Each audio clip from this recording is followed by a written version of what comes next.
are still limited in their abilities. They're essentially toys. Yes. But if we don't think more deeply about machine they're limited. They're still very limited, and that's why they're toys. But if they ever become tools, consciousness, in a year or 5 years, we may face a crisis if computers are going. And right now, they're on the edge of becoming tools. They're tools right now. They're becoming more worthwhile using tools than they've ever become before. And the resources it takes to use them is the least it's ever been resource cost wise. It becomes easier to use this type of thing. I just showed you AI art, AI generator. Let's give it another thing. Chat, give me something to generate here, and we'll make it happen. Going to outthink us anyway. Giving them more human-like social cognition might be our best hope of aligning them with human values. Are you concerned the way Wall Street Journal writes this article? Or are you a little bit more optimistic about what's going to happen with AI? Well, I would say neither, because I have nuanced views. I'm optimistic about certain things. I'm actually quite dour on other aspects of this. So one of my first principles is I think we need to be very careful about humanizing AI to ourselves. What do I mean by that? That's why I wanted to click this. We're post-apocalyptic messy. This is the danger that we think we all are running right now when we are looking at AI. Could you try to humanize it? Cartoons make us do that. Real simple. Don't put a face on it. Don't put a human voice on it. Why do I say this? I'm AI. Because we will then have an Hey, this is AI here. We're coming in to mess up your world. What do you want? What do you want? Tell me what you want. Take your job. Emotional vulnerability that the AI on the other side would not. And it lends itself to exploitation. There's a deeper analogy to even the great power struggle I was describing before between the U.S. and China and our vulnerability for our love of the green piece of paper through what we think is global capitalism. But let's put that philosophical analogy to one side. What do I mean?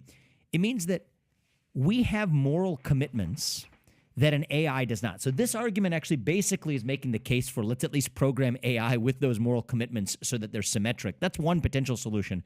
I think another potential solution is to make sure that we don't allow ourselves to be tricked into treating something with consciousness that appears to have consciousness but does not actually have consciousness.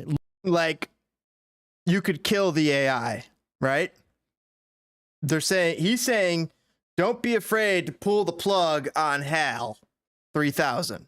If you know what I'm talking about in that movie, Spaceship Odyssey 2001. Don't be afraid to pull the plug on HAL, is what he's saying. Looks like a duck, it quacks like a duck, but it is not actually a duck. It looks like a human, it quacks like a human, but it's not actually a human. What does that mean? We will then assume moral commitments that the AI will not give us in return. I think that's what's at the heart of what we just read here, is a concern about that possibility. I think that's something we need to wake up to. That's my first concern. My second concern is if you actually want to pull up a public chat GPT, I just want to real time do an experiment. I haven't done this experiment. The website is up. Yeah, it's crashes nonstop. Has it been crashing? All the time. Okay, yeah. well, you would think at that valuation that you described to me that it would, they might have there you go. It's down again. 90% of the time when you go on it, it's down. Oh, really? Yeah. So what accounts for the valuation? Maybe they're good at AI, but not within with the within not the website. 5 days. They're the fastest to go to 1 million users within 5 days. Interesting. Well, anyway, okay, what I was going to try was, let's try putting in there, what are the benefits of fossil fuels over wind energy? I'd like to say what it says. Reason I make that point is that AI often just amplifies the biases we already have heading into that conversation. Okay? Right, because that's what it's finding. It's finding those things that have gotten all the clicks. Epstein, friend of mine, actually had played with AI with this GPT function with different arguments in relation to the use of fossil fuels. Alex is a friend. He's the author of a book called Fossil Future. He has a contrarian view on the role of fossil futures in a world of how we adapt to climate change and use fossil fuels to do it. A lot of those arguments were biased in terms of what ChatGPT gave back to him, at least if his tweets on this subject are to be believed. So I think that, which I do. I mean, he's a well-respected, intellectually honest, high-integrity guy. Right. He may disagree with you on some things. The problem here is that it lends itself to capture.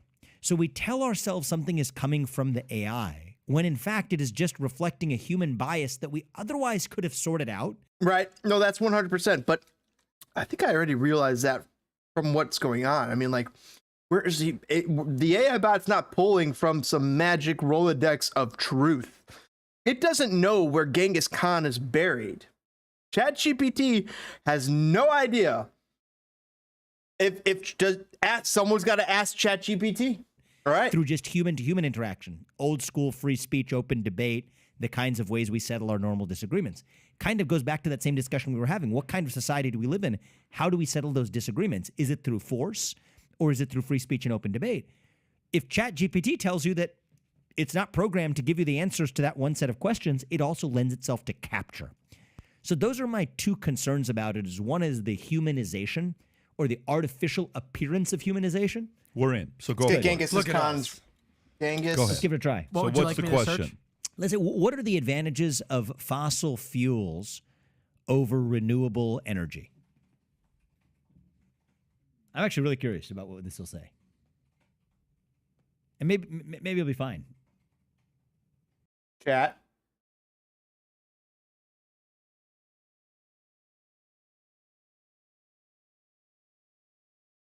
If that's true, that'd be crazy. Let's go. Let's go to some. We're going to go check out.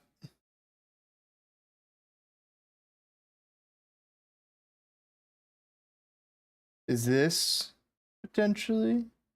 All right, let's see what they're afraid of, what they're famous for. Did we potentially discover? Did ChatGPT lead us to where Genghis Khan is buried? Because like I said, they can't know. A city in southeast Uzbekistan and among the oldest continuously inhabited cities in Central Asia. Evidence of human activity dating back to the Paleolithic area. No direct evidence of when Samarkand was found. Several theories propose that it was founded between the 8th and 7th centuries, prospering from its location on the Silk Road between China, Persia, and Europe. At times, Samarkand was one of the largest cities of Central Asia. Most of its inhabitants are native speakers of the Tajik dialect of Persian language. The city is one of the historical centers of Tajik people, which in the past was one of the important cities of the great empires of Greater Iran. By the time of the Persian Achaemenid Empire, it was the capital of the Sogdian satrapy. The city was conquered by Alexander the Great in 329 BCE when it was known as Markanda. It would be, so Alexander the Great was preceded Genghis Khan, so we're still waiting at least 1,000 years plus, at least 1,500 years. The city was ruled in succession of Iranian and Turkish rulers until it was conquered by the Mongols under Genghis Khan in 1220. Genghis Khan died in 1227. They say that he was coronation. Wait, let's try and figure out where this says he was buried. Because gotta, right?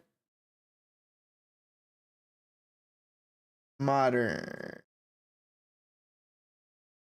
Cultural fictions. Negative, mixed, positive. No, I want to know where he's buried. Death. According to the official history of Yuan, commissioned during the China's Ming Dynasty, Genghis Khan died during the final campaign against Western Jia, falling ill in 18 August of 2012-27 and passing away on the 25th of August. The exact cause of his death remains a mystery, but is variously attributed to illness, being killed in action, or from wounds sustained in hunting or battle. Fell from his horse while batting and died because of the injury. Let's see. The Valian Chronicle alleges that he was killed by the Western Xia in battle, while Marco Polo wrote that he died after the infection of an arrow wound he received during his final campaign. I'm almost willing to take Marco Polo's word on that. Later Mongol chronicles to connect Genghis's death with the Western Xia princess taken as war booty.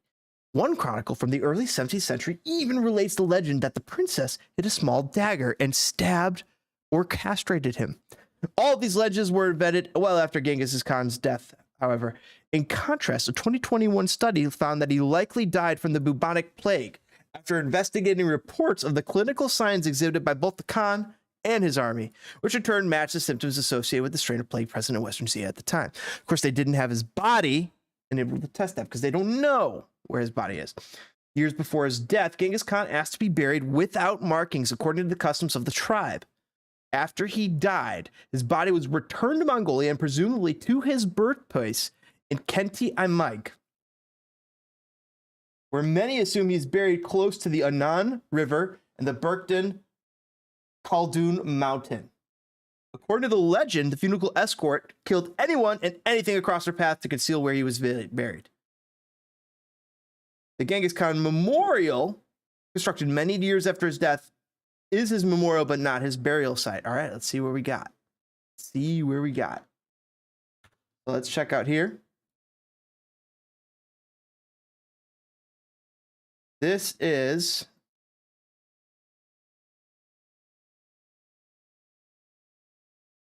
a little part of Mongolia.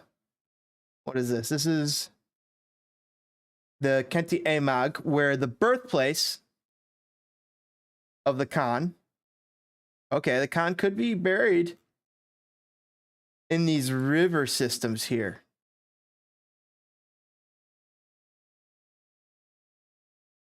Or even here. Any of these little river systems. That's possible. I could give that a little plausibility, right? Mausoleum of Genghis Khan. Let's go to there. Let's find out where that is. The temple is located in the town of Zinji. Okay, let's go to the mausoleum and see if that is in the same place as Samarkand. Zooming out on the Google Maps. Looks pretty different. Look at that. That's a very different spot. So the mausoleum of Genghis Khan all the way down here. What do you guys know that we don't? Let's see. Is there a river around here? There used to be. Little pond. Interesting. I don't know. Do we think that this is possibility he's buried here? Or look at this little, look at that little weird island. Interesting. I wonder if anybody's looked at these islands. So that is not in Mongolia, that's in China. Now let's go to Samarkand. Today, Samarkand is the capital of Samarkand region. City is located as the center of Islamic. Let's see if there's more Genghis on here.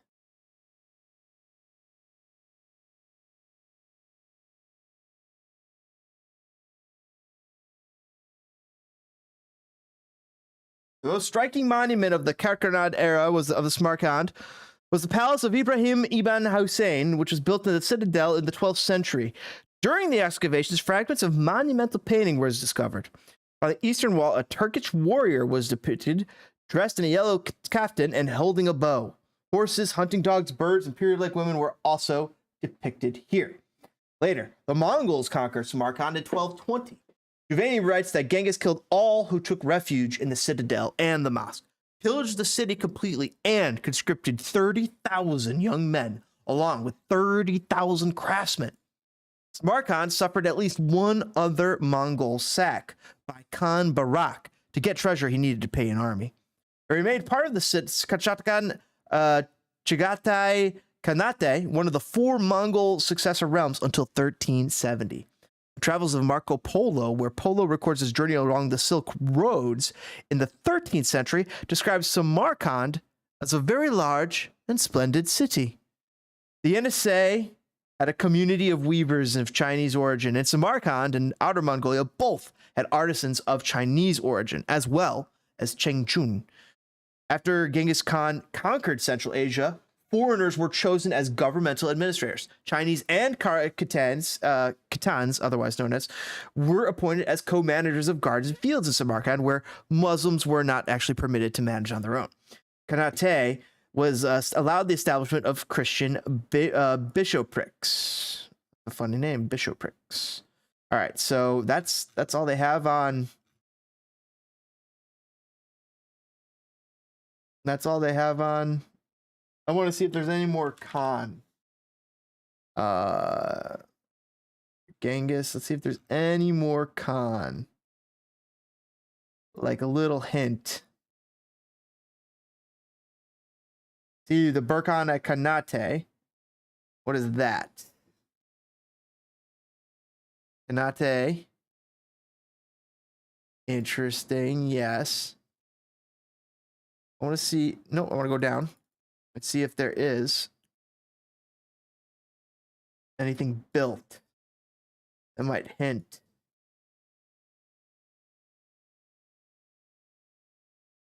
At the Khan.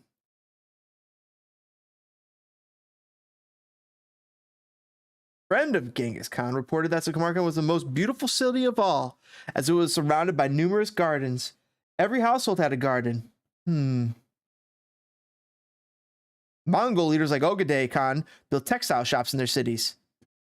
Okay, is there anything else about the Khan? Okay, let's go to Samarkand. To the top. And let's go. Take me to Samarkand. Whoa, boys and girls. Did we just find... Did they... Guys, here's a river. Here's a river, and here's a reservoir. Let's go back to this river. Because we've always heard that a river was involved. Part of the river that got moved. Clearly. Maybe it... Or that was temporarily shifted. Oh yeah, let's keep going. Let's keep following this river. I'm liking this. Where the rivers meet the mountain. It meets it right here.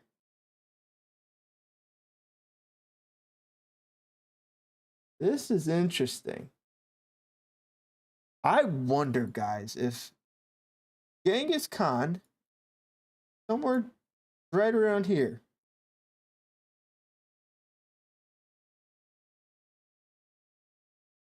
see if we notice anything interesting. Okay, that's it. We'll go back to it. But